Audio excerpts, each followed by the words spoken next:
everybody. It's the Dead Time Radio Show. Thanks for joining us today. I'm here with my friend Billy. How are you today? Hi, everybody. I'm doing good, Dawn. It's good to be back. This is a season 2 we are starting right now. Yeah, super awesome. It's pretty cool. I'm excited. I want to thank everybody that actually listened to us. Yes.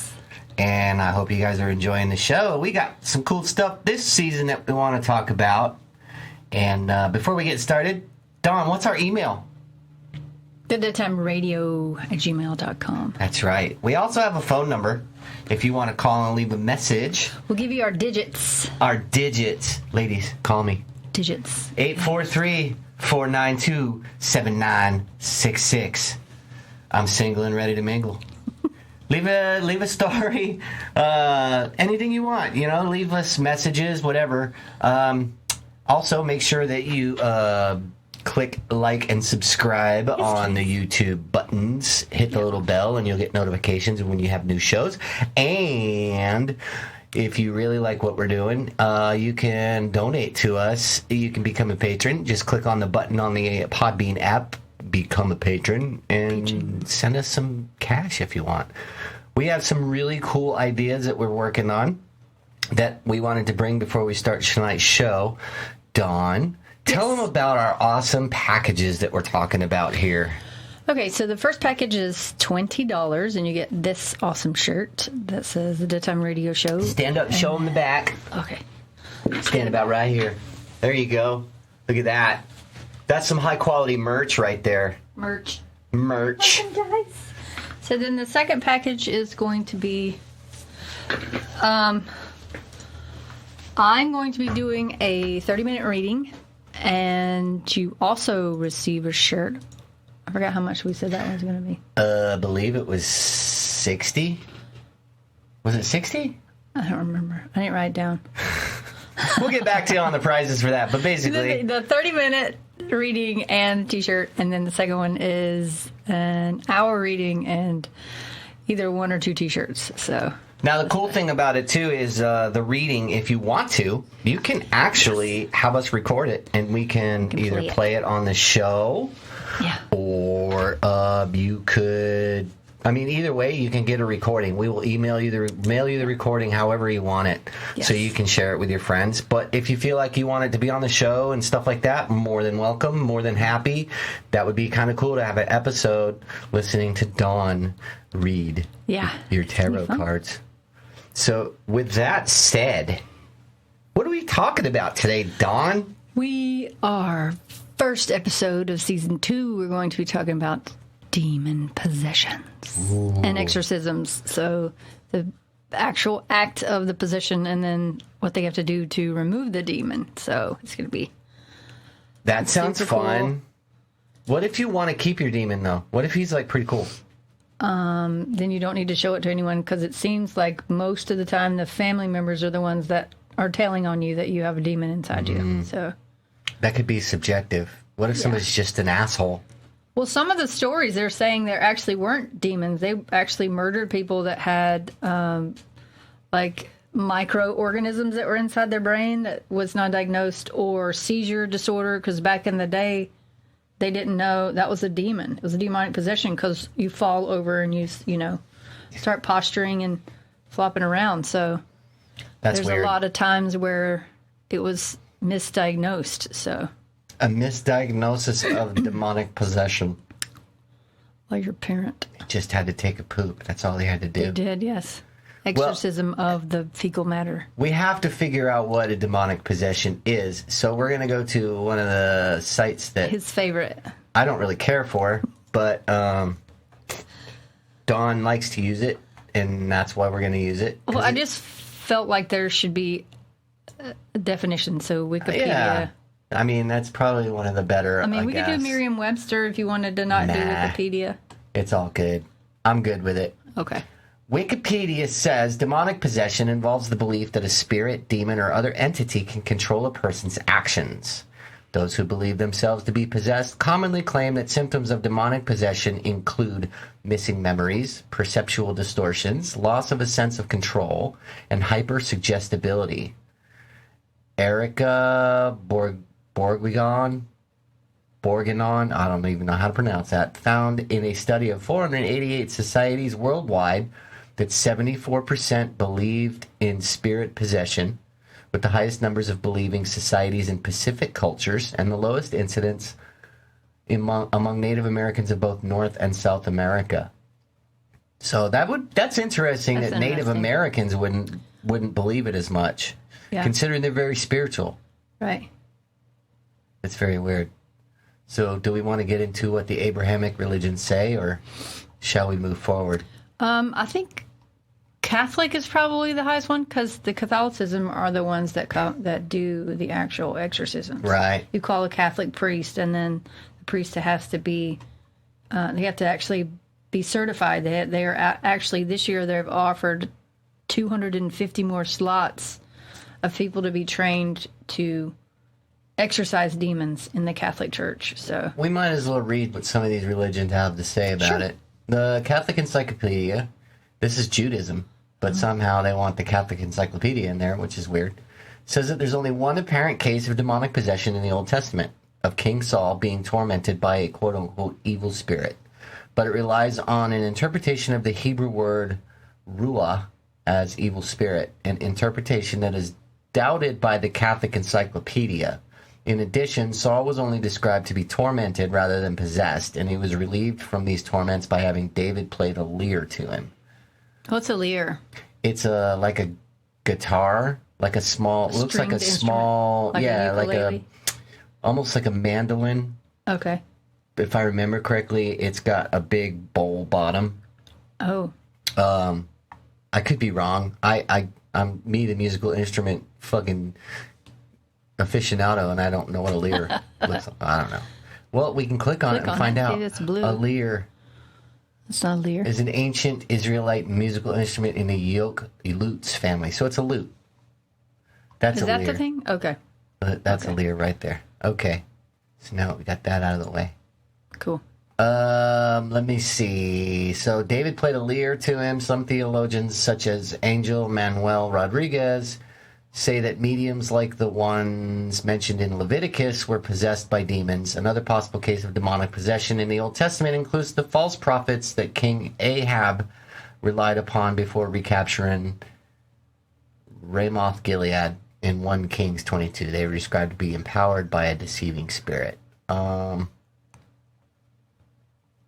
Yeah. Catholics, Christianity has held that possession derives from the devil, in other words, Satan, his lesser demons, the fallen angels. And there's a difference between devils and demons, though. Yes, totally. Big difference. Yes. In the battle between Satan and heaven, one of Satan's strategies is to possess humans. The New Testament mentions several episodes in which Jesus drove out demons from persons. Whilst most Christians believe that demonic possession is an involuntary affliction, there are biblical verses that suggest that demon possession is voluntary. An example of this is Judas Iscariot, who fell under the devil's possession in John 13:27 because he continually agreed to the devil's suggestions to betray Jesus and wholly submitted to him. I did not know that. That's Christianity. Catholicism differentiates between ordinary satanic demonic activity or influence, mundane everyday temptations, and extraordinary satanic demonic activity, which can take 6 different forms, ranging from complete control by Satan or demons to voluntary submission. 6 different forms. 1. Possession in which Satan or demons take full possession of a person's body without their consent. This possession usually comes as a result of a person's actions that lead to an increased susceptibility to Satan's influence. What would that be? I don't know. Maybe drugs. Do you ask them to? Like, do drugs. Are you like depressed and you're just like, I can't take this anymore and right? need some help? Maybe. Could be. But that's without their consent. And Satan says, I can help you. So it could be stuff like alcohol or drugs things like that. Obsession, which includes sudden attacks of irrationally obsessive thoughts, usually culminating in suicidal ideation, and which typically influences dreams. Okay. Oppression, in which there is no loss of consciousness or involuntary action, such as in the biblical book of Job, in which Job was tormented by Satan through a series of misfortunes in business, material possessions, family, and health. Now, I just watched a video earlier today. It was a really interesting video about the whole thing about the origin of Satan. Was it on Amazon? No, it was on YouTube. Okay. It was really cool. I didn't finish it because I was busy doing stuff. But so who was it written by? Was it written by somebody that knows the stuff, or just somebody? It was a guy who's a hardcore theologian. He's really smart, and he was talking about Satan is actually a Hebrew word for opponent or the accuser. And he talks about how we're about to go on a tangent. Oh, here we go. Come join us. All of the... Hold my hand. In the Old Testament, he's part of the divine council. There's passages in Job and stuff like that where they're talking about he was like the prosecutor in the trial type of thing. So he's the accuser. He's the one that actually... puts the doubt in there, and it somehow evolved into Satan being the fallen angel, being Lucifer. It was fascinating video, and I'll have to let you watch it one of these days, and you can tell me what you think. I mean, I find all of this fascinating, but the one thing, this is the one movie that scared the living shit out of me my whole life because I grew up as a Catholic. What was it? The Exorcism. Oh yeah, The Exorcist. The Exorcist. Holy shit! That's the only movie that scared the shit out of me. That's Poltergeist. Is it? Yeah. Wrong one. Okay, this is where she spit pee. This is where she's spitting pea soup. Around. She's putting a crucifix up her hoo-ha. For JJ. Yeah. Yeah. Her head turns around. Yeah, and then the priest jumps out the window. Okay, the freakiest part is when she's walking down the stairs. Yeah. Is that the one? Where she's backwards? Yeah, I think doing so. The weird... Where she's lifting the bed up with her brain. That was that movie scared the crap out of me. Yeah. Because I believe this shit can happen, that there really is demonic possession. There's no other way around it. I don't want to read any more of these religions because it's kind of stupid that they go that far. Well, we got to finish the other three. The external. Let's see. So the Book of Job. You did the oppression one. 4 is external physical pain caused by Satan or demons. 5, infestation, which affects houses, objects, things, or animals. And 6, subjection, in which a person voluntarily submits to Satan or demons. Now, this infestation thing reminds me of another old movie that didn't scare me as much, but it was still pretty scary. The Amityville Horror.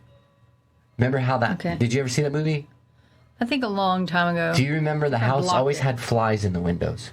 Okay, I have a story about flies. And there was a priest that went in there to bless the house, and the flies attacked him. Yeah, the demons. I have a story about flies. Oh, tell me. Do tell. Okay. So my friend Dee, hi Dee, she lived in Ormond Beach, and she's like, I really can't sleep at night.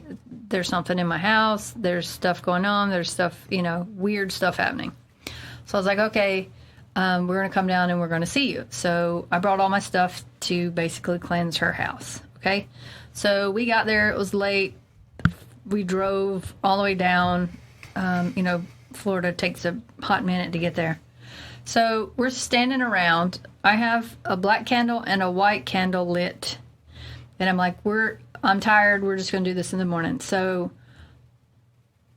Dee is like about where you are, and she blows out the black candle. The black wax flies from that candle and hits me in the eye. What? So it pisses me off, and I'm like, fuck this. What? We're going to do it right now. So, I get all my stuff out.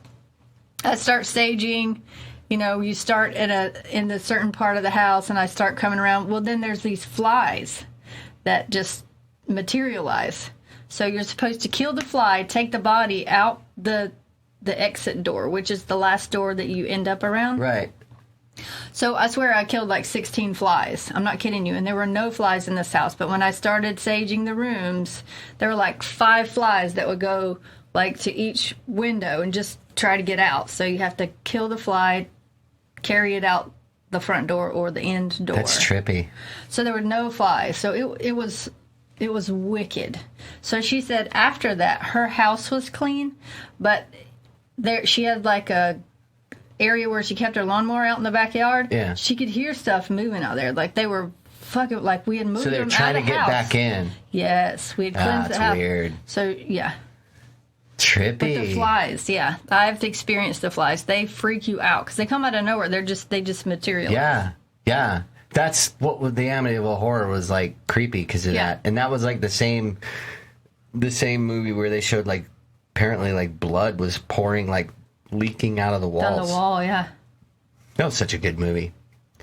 When I was... Oh, and another thing at the end, after I was done, we left. I usually use an abalone shell with the sage in it and take the feathers and, do each corner, and then you're saying your prayer aloud. Mm-hmm. So we laid it on the ground at the front door that we were letting everything out. So the next morning, I pick up my abalone shell. You're not going to believe this. There was a pentagram on the ground under the abalone shell, just a teeny tiny one.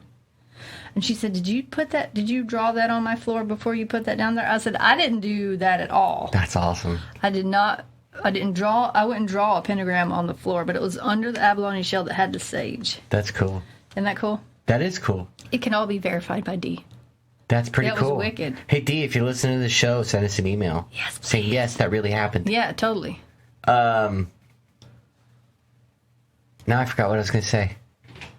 I hate when I do that. You were talking about the flies. That was the scariest part, was the flies that was in the movie. Yeah, that was fucking creepy. Oh, I remember what it was. A little history of me back when I was, beautiful and had long hair and was in a rock band and all this other stuff. There was a band, one of my favorite, still talk to some of these guys. They were great guys. The band's name was A Pig Named Jody. And if you remember in Amityville Horror, the little boy who lived up in the attic, that was his best friend. And it was the demon. It was like some demon. Dude. And he talked about it was a pig with red eyes, and he named him Jody.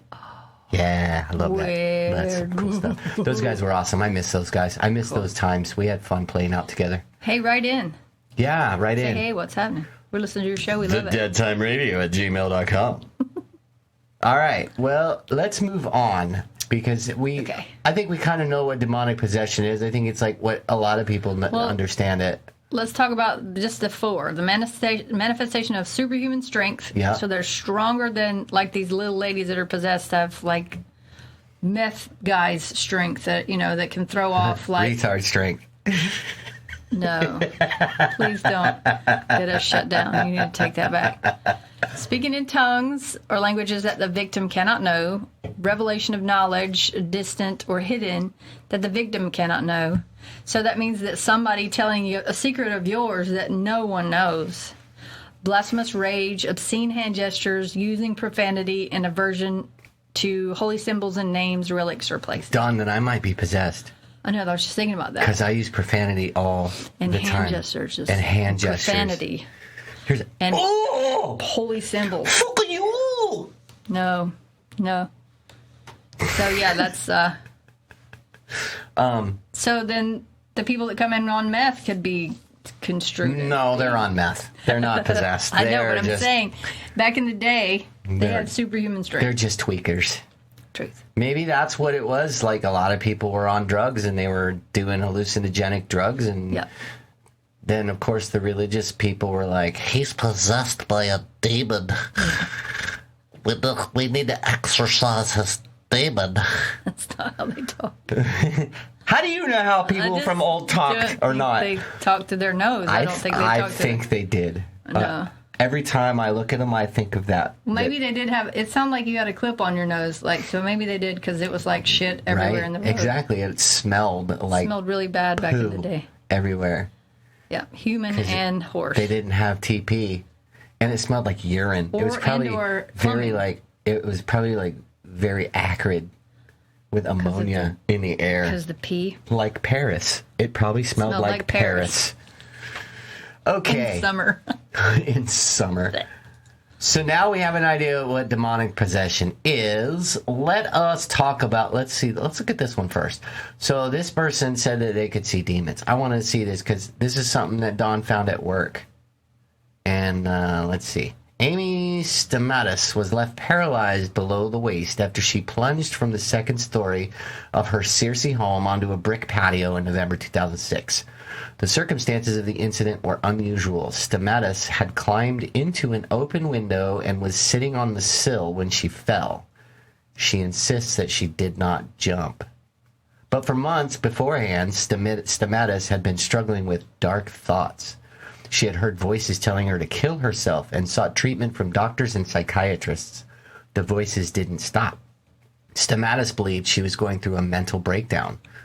After her fall, she was lying in a hospital bed when she was visited by a woman who claims to have raised the dead and healed the terminally ill through prayer. The woman saw something in Stamatis that no one else had. She saw demons. Did she ask her to give her $5,000? Right? And then she was going to exorcise the demons? Was her name Miss Cleo? Yes. Her name was Miss Cleo. Stamatis began experiencing strange ailments 7 months before her fall. She was wrapping up a 24-hour shift as a med-flight nurse at Baptist Health Medical Center in Little Rock when she was tasked with treating a burn patient. After wheeling him in on a stretcher and completing a report, she found herself wandering the halls of the emergency room aimlessly. Oh. She had suddenly forgotten how to do her job. After I took care of him, my mind went out the window. So did she, apparently. Wah, wah. Stamatis said, I was just blank. That was her final shift at the hospital. Stamatis, a marathon runner, went home and was unable to run straight. She couldn't even perform simple tasks like picking out her clothes. Sounds to me like she had some type of disease. From the burn patient. Yeah. Because she had treated the burn patient. Maybe the burn patient was a demon. Maybe. From the pits of hell. Yeah. So from that was the abyss. So she breathed in the demon that was trying to burn her. Right. Stamatis told her husband she was having a nervous breakdown, which began a string of visits to doctors and psychiatric hospitals. She was diagnosed with different mental illnesses. Stamatis said that doctors prescribed her antidepressants like they were candy. But the voices continued and her behavior became unpredictable. She stripped out of her clothes at a family gathering with her in-laws. During visits to the hospital, she yelled at her former co-workers. The stripping out of your clothes sounds like a normal in-law. That sounds like every motherfucking person comes into the ER on the weekend. That's true. Sir, please keep your clothes on. We're going down the hall. Sir. Right? Please. Please don't touch your junk. No one wants to see that. Sir, please don't pull out the catheter. Yeah. A particularly tense episode happened when Stamatis and her husband traveled to the Mayo Clinic in Minnesota looking for specialized treatment. While there, she broke away from doctors and climbed 7 or 8 stories up to the edge of a parking ramp and threatened to jump. Police and her husband talked her down, but the voices continued. I like this. I could see demons. The Downtown Church of Christ in Searcy held a prayer service for Stamatis after she fell. Among those in attendance was Cindy Lawson, a Pentecostal evangelist who has performed about 10 exorcisms. Pentecostals call them demon castings, but the rite is fundamentally the same. Lawson was not a member of the Church of Christ and had never met Stamatis, but she heard what happened and felt compelled to visit her. The power of Christ compels you! That's exactly what she said to her. The Lord spoke to me and told me to go to the hospital to cast the demons out of her, Lawson said. I could feel something churning. She had a southern accent? Yeah, well, she's from Arkansas. Stamatis had broken her back in 3 places, punctured both lungs, and broken her ribs. She said the injuries indicate that she did not brace herself for impact. Well, no shit. None of the bones in her arms and legs were broken. Lawson said that when she arrived at the hospital, Stamatis was wide-eyed. I could see the demons, Lawson said. A friend of Stamatis told her that Lawson was there to pray over her. According to Lawson, Stamatis or something inside her growled in response. Why are you here? Stamatis snarled.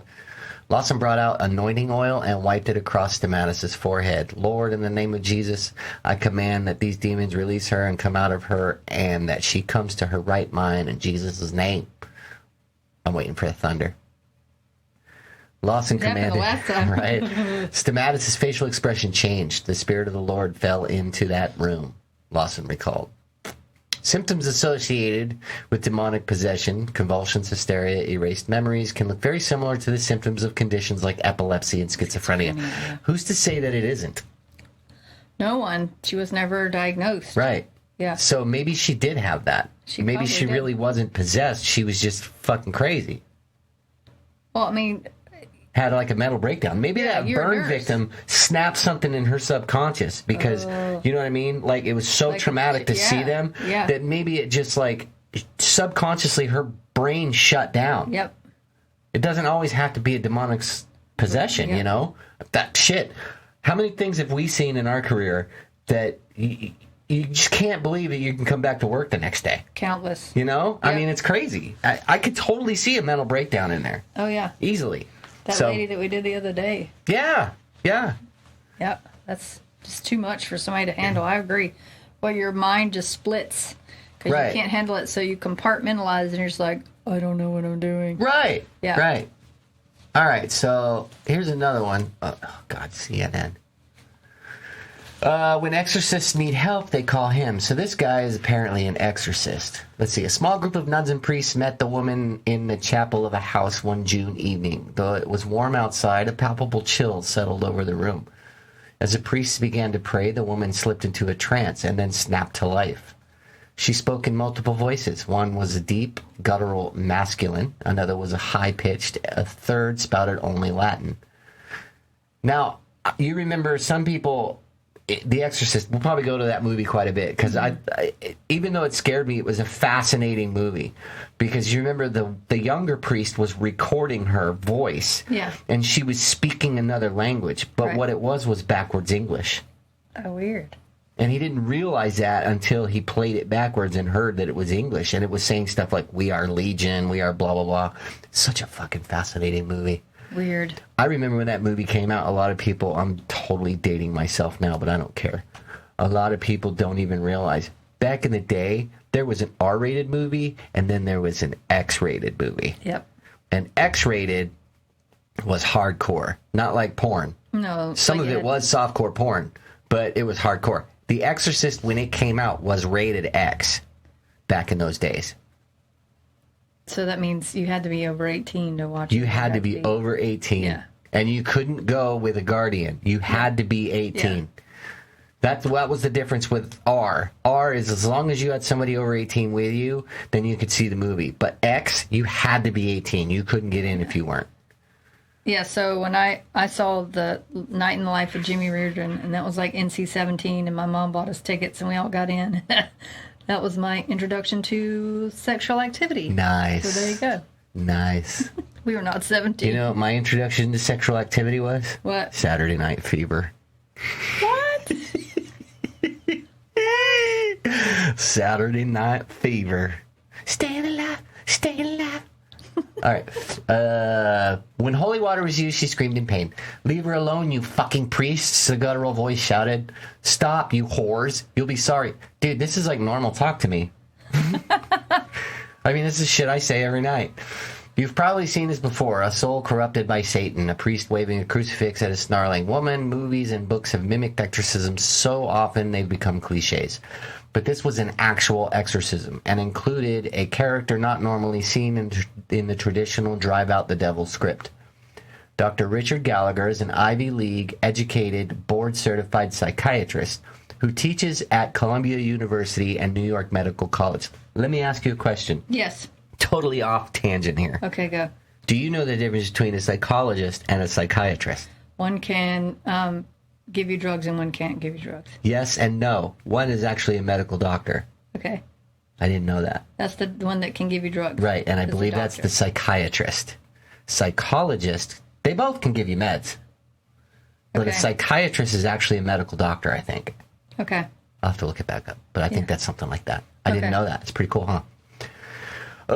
He was part of the team that tried to help the woman. Fighting Satan's minions wasn't part of Gallagher's career plan while he was studying medicine at Yale. He knew about biblical accounts of demonic possession, but thought they were an ancient culture's attempt to grapple with mental disorders like epilepsy. He proudly calls himself a man of science. Yet today, Gallagher has become something else, the go-to guy for a sprawling network of exorcists in the United States. He says demonic possession is real. He says the evidence... Victims suddenly speaking perfect Latin, sacred objects flying off of shelves, people displaying hidden knowledge or secrets about people that they could not have possibly known. Yeah. There was one woman who was like 90 pounds soaking wet. She threw a Lutheran deacon who was about 200 pounds across the room. That's not psychiatry. That's beyond psychiatry. Yeah. Wow. That's the superhuman strength. Gallagher calls himself a consultant on demonic possessions. For the past 25 years, he has helped clergy distinguish between mental illness and what he calls the real thing. He estimates that he's seen more cases of possession than any other physician in the world. Whenever I need help, I call on him, says the Reverend Gary Thomas, one of the most famous exorcists in the United States. The movie The Rite was based on Thomas's work. I haven't seen that movie. Have you? I'm about to check it out now. Yeah. He's so respected in the field, Thomas says. He's not like most therapists who are either atheists or agnostics.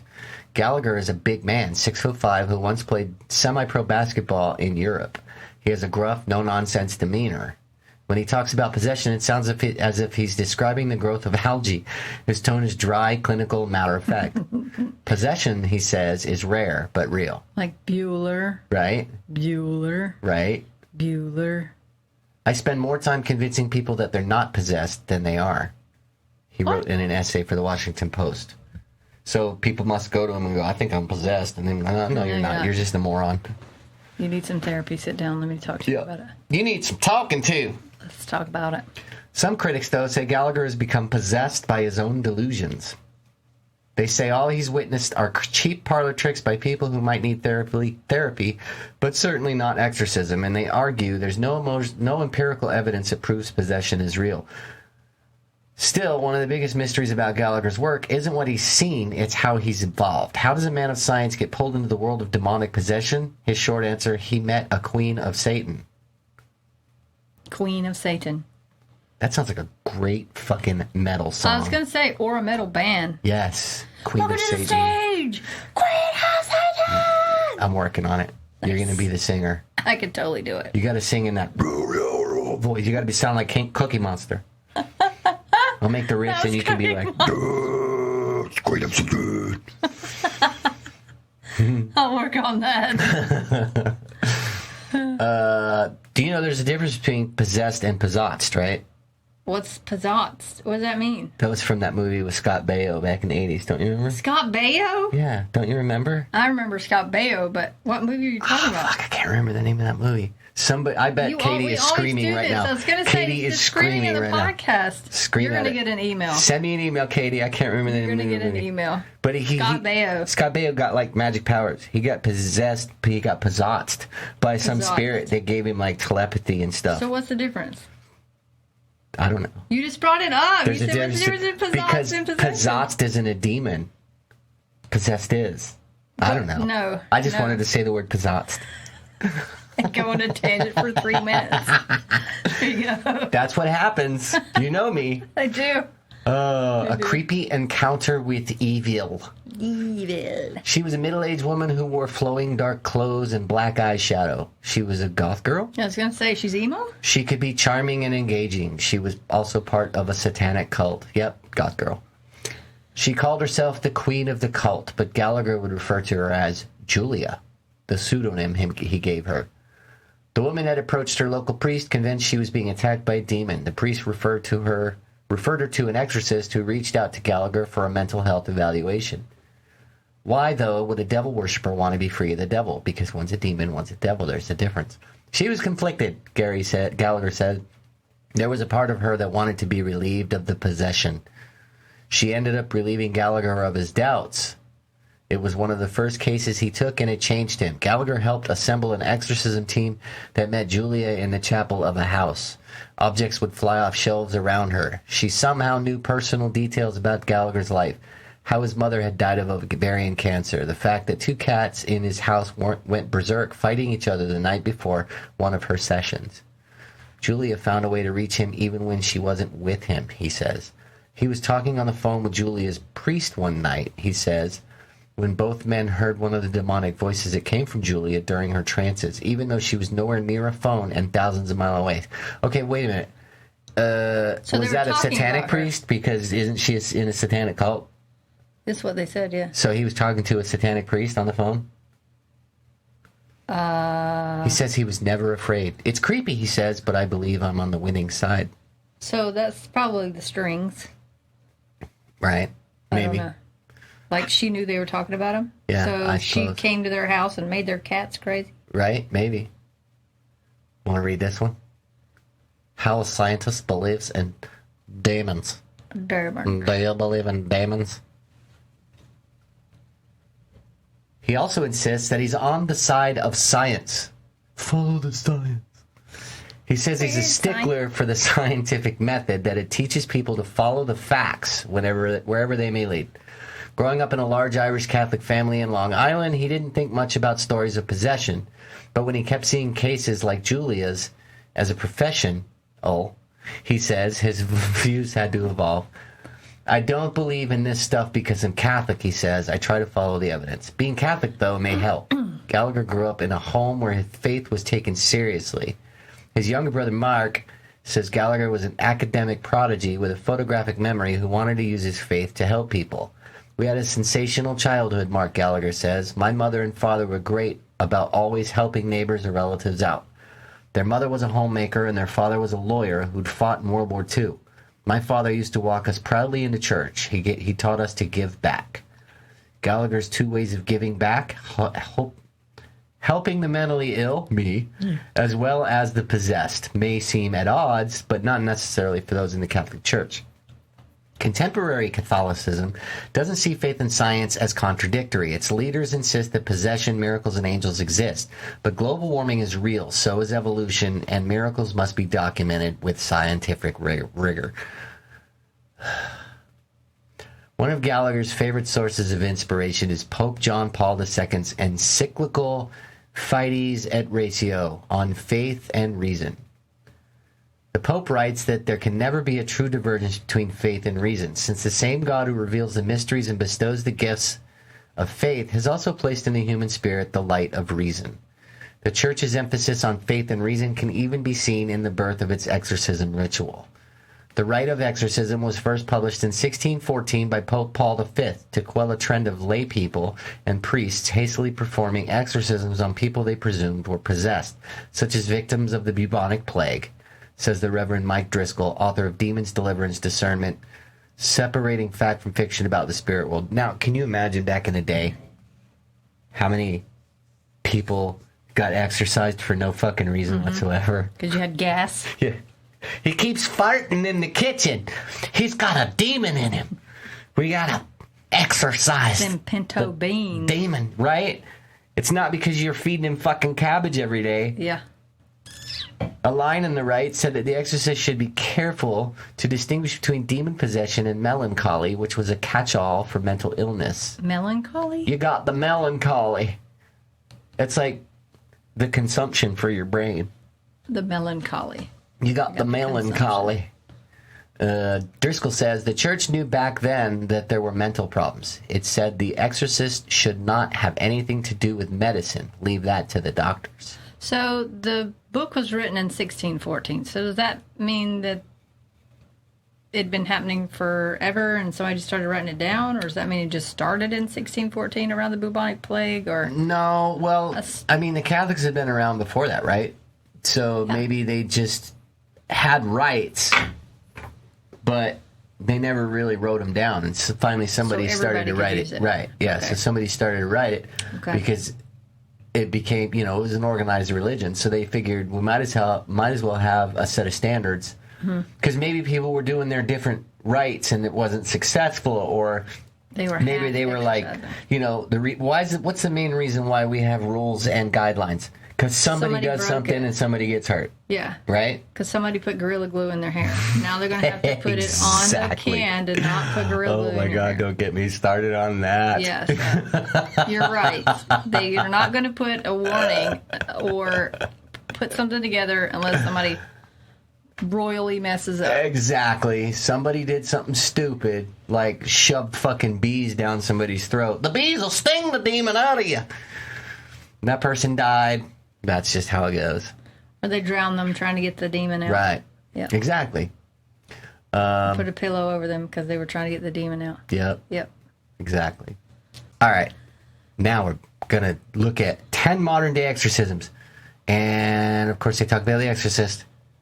And if you've never seen it, you're doing yourself a disservice. You've got to see that movie. It's really good.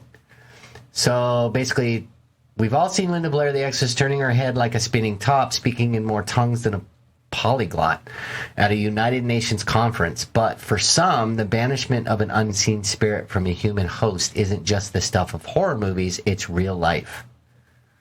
All right. You want to read this one? Camille Seenoth. In 2005, Patricia Alves was sentenced to 10 years in prison for the murder of Camille Seanoth in Georgetown, Guyana.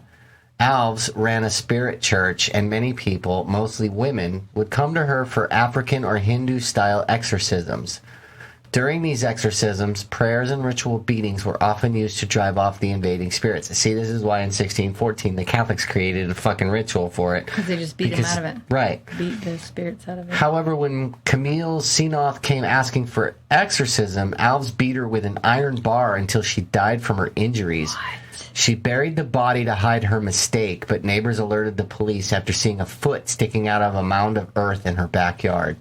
Dude. What the That's fuck? crazy. Why? Okay, first of all, if you're burying a body, try to dig the hole big enough to where Right. the whole body fits in it. Come on, not a don't be toe lazy. sticking out. Don't be lazy. No, because there's going to be a dog that's going to pull it out. 6 feet minimum. That's what we're telling you here. And if you So can, she was possessed, and rent a she wood went chipper. to him for help, and he just beat the crap out of her with an iron bar, and she just died. that's crazy. Wow. Unnamed teenager at the Vatican. Uh-oh. It's hitting close to home. Unnamed teenager. Father Gabriel Amorth is the official exorcist for the Diocese of Rome. He claims to have performed over 160,000 exorcisms, but none were bigger than the exorcism he alleges took place within the walls of the Vatican in the year 2000, aided by none other than Pope John Paul II, probably one of my favorite popes ever. Why? I was still Catholic when he was still alive, because he was just a great man. A lot of things that he did. And he was loved. He was a loved pope. And some people think he was the last real pope. That was like prophecy. When the last real pope dies is when the world will go into the tribulation. So that's what we're in right now? I think so. Okay. The exorcism was carried out on a 19-year-old girl after she started to belch insults during an audience with the pope. She was burping insults? I do that all the time. I know you do. You're just like, what the hell, man? The pope, maybe I need to exercise you. I need an exorcism. Just don't beat me with an iron rod. and bury you And bury me with my 2 toes feet into the sticking ground out. with your toes sticking out. Because Mara's going to be like, Right? Mara will chew your toes off. gotta get her out of there. Yeah. So I can jump on her face. Yeah. Lick her head. The Pope allegedly sat with the girl for half an hour. However, according to Amorth, a self-proclaimed Satan buster, he needs to get a t-shirt that says that. Satan Buster under his jacket. Just Yep. go, wow. Rip that out. I'm here, Satan Buster. Show like a symbol of Satan going like this, and he's got a whip and a cross. I'm a Yep. Satan buster. I would buy one. Right? I would too. I totally think we buy should it. make that shirt. Satan Buster. We're going to make that shirt and we're going to sell it to you guys. I need a pin. Okay, remember that. The girl remained possessed, and the demon within even had the chutzpah to mutter, "Not even the head of the church can send me away," as the Pope walked off defeated. Wow. Ooh, I tell you, Satan Buster Satan Buster got obviously served. got That was exactly. a dance off. That's and he's right. Like, you got got saved. served. Yeah. All right. Pope. Go back to your popedom, Father Gabriel fucked it up. dude. With all that, he's You got went on your he's got like A-game. he's got like a list, right? 160,000. I think he's bragging. Yeah, I think it's like I don't think I've ever heard of 160,000 exorcisms 6 inches, ever. and it's really just 4, maybe. Maybe it's like, you know how like the guy code where you count how many people you've had sex with. Maybe it's only like You count from the taint. 16,000, so you take a 0 off. Count from the taint.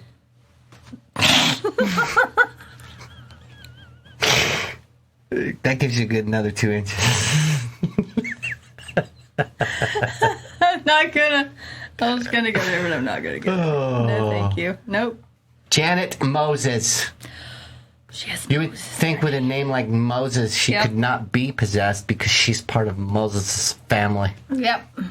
In 2007 in New Zealand, a young girl named Janet Moses died from drowning while members of her own family poured water down her throat. 9 people were charged with manslaughter, but this was no unusual case. Moses was killed when a Maori exorcism ceremony called Makutu went horribly wrong. After failing to lift the curse with incantations, karakia in the Maori tongue, her family resorted to throwing water in the girl's face. The ceremony lasted for 3 days, during which time so much water was used it flooded the kitchen. What the fuck is wrong with people? There are conflicting stories concerning where the evil spirit came from. One source says the symptoms of possession materialized shortly after her grandmother passed away. Another says that a Maori elder known as Kaumatua warned the family that until the stone lion stolen by Moses' sister was returned to a nearby pub, her sister would remain possessed. Although the lion was replaced, the young girl continued to act strangely, which led to the performance of the exorcism and, tragically, the young girl's death. Now, you know, there's a lot of stories of people dying from exorcisms. Yeah. Because people get a little overzealous. So in no point did they step away and come back in and go, dude, we just flooded this kitchen. Right. There was no logical, well, somebody else will clean that up. Wow. I mean, her grandma died. She was in mourning. Yeah. Right? So was she like wailing and rolling around All the I got to floor? say, though, is, yeah, but she should have never stole that lion.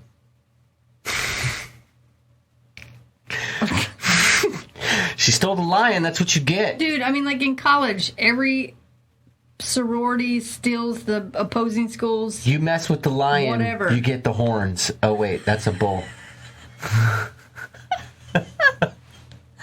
Meaning Satan. If Right, you I guess. That meant. Salvador Dali. What? What? We like Salvador Dali. Legend has it that the famous artist Salvador Dali underwent an exorcism performed by his close friend Gabriele Maria Berardi. This already sounds like it was some type of drunk thing, or they were on drugs and they're like, dude, you're possessed. You're possessed. I need to exorcise you. Look at your painting, man. Right. Look at you. What's wrong with your painting? Right. The friar died in 1984, and among his belongings there was a sculpture of Christ on the cross. Before he died, Berardi told his friends that Dali had given that cross to him as thanks for performing in the exorcism on him. 2 art experts have credited Dali with the artwork. However, there are no other records substantiating the event. The two met in France in the 1940s after Berardi had been excommunicated from his religious order. The alleged exorcism took place in 1947. To me, this sounds like they had gay sex. I was just going to say that.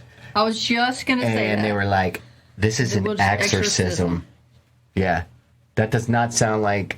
I mean, the guy was excommunicated. He's not allowed to give exorcisms. When you get excommunicated, that means you're banished. You're not allowed to perform any rites. You are not a priest. Right, you're no longer Catholic. Wow. And in Catholicism that you can't remarry because you have to get your first marriage annulled. Yes. And then you can marry again. And my mother's going through that right now because she's crazy. She wants to become Catholic. She's never had any organized religion in her life, but she wants to become Catholic. So she's going through all these classes right now. Why? Because she wants to be baptized Catholic. Why? And she wants to do it. I'm gonna let her do it. No. You're not letting anybody do anything. But what is her reasoning? Oh, well, she believes in God, and we've been Catholic, but she just wants to. She just feels it's time for her to actually go to church and stuff. She's never because of what you're doing? No, absolutely not. Okay. No. My mom knows. I've been this since I was 16. Yeah, she's cool with it, but she has to send a letter to her previous marriage to let them know. That they need to get it annulled. Otherwise, Otherwise, she cannot become a Catholic. She can't become a Catholic, which is weird. Because if you are a Catholic, because she wasn't married in the eyes of the Catholic priest. That's what it is. Right. So it has to be annulled. Which means if you have any children with that first husband, in the eyes of the church, are those not your children? Yes, they are. They're still your children. My brother's Catholic. He was baptized Catholic, so he's recognized. I was baptized Catholic as well. I was never confirmed. My brother was confirmed, but I was not. But you're your dad's son.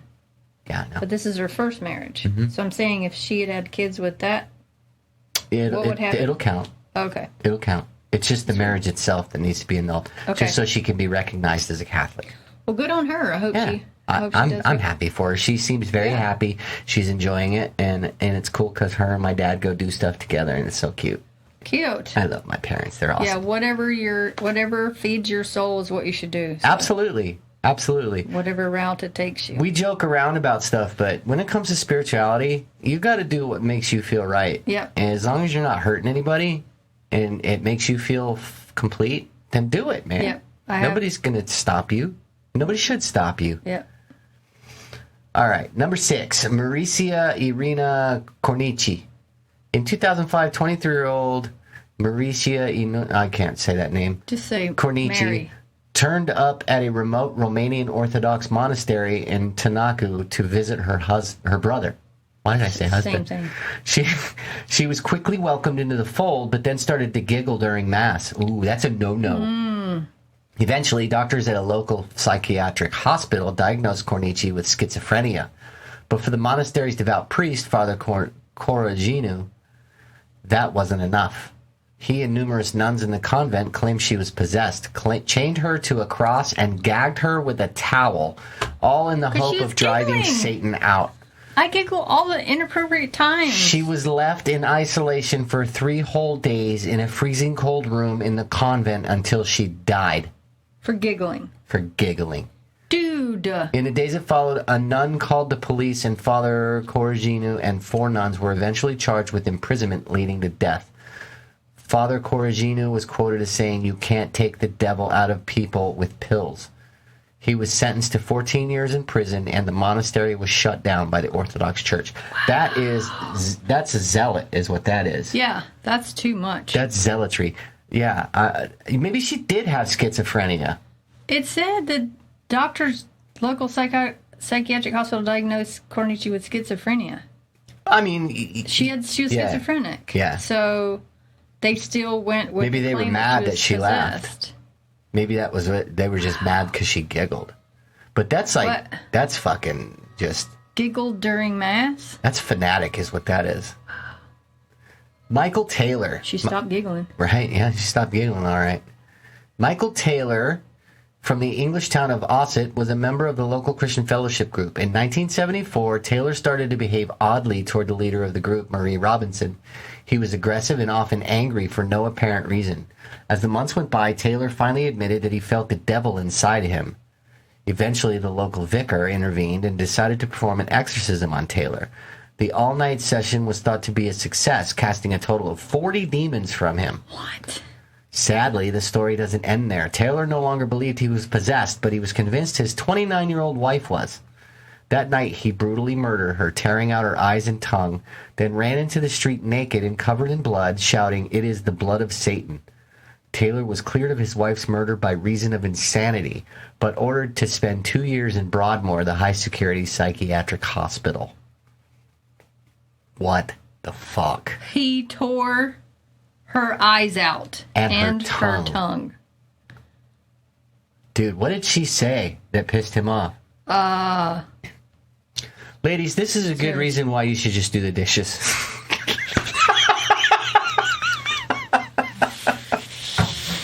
All right? Budgery. I don't think so. If you know what's good for you. My thought is you have to sleep sometime.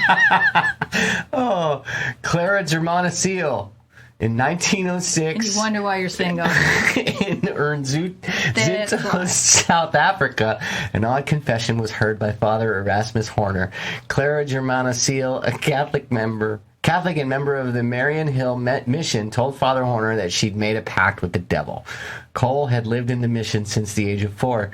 The father dismissed the girl's claims, but Cole soon started behaving oddly. She would rip off her clothes, growl, talk to imaginary friends using languages she'd never known before, violently fling nuns across the room, and let out terrible screams that one nun described as sounding like a veritable herd of wild beasts orchestrated by Satan.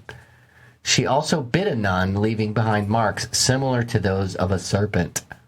Ho ho. Oh. Father Horner relented and performed an exorcism. He was successful in driving the evil spirit from Cole. The demon announced he'd leave Clara's body after levitation, and right on cue, Clara levitated and the demon departed. The demon returned in January 1907, but was driven out once more, never to return. Wow. Wow. Wow. Robbie Mannheim. Cute. Look how cute he is. That's probably not the real kid. I know, but he's got little freckles on his nose.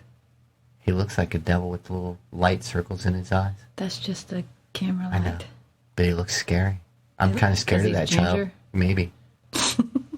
Gingers are soulless, so they can never be possessed because they're soulless. There's nothing to possess.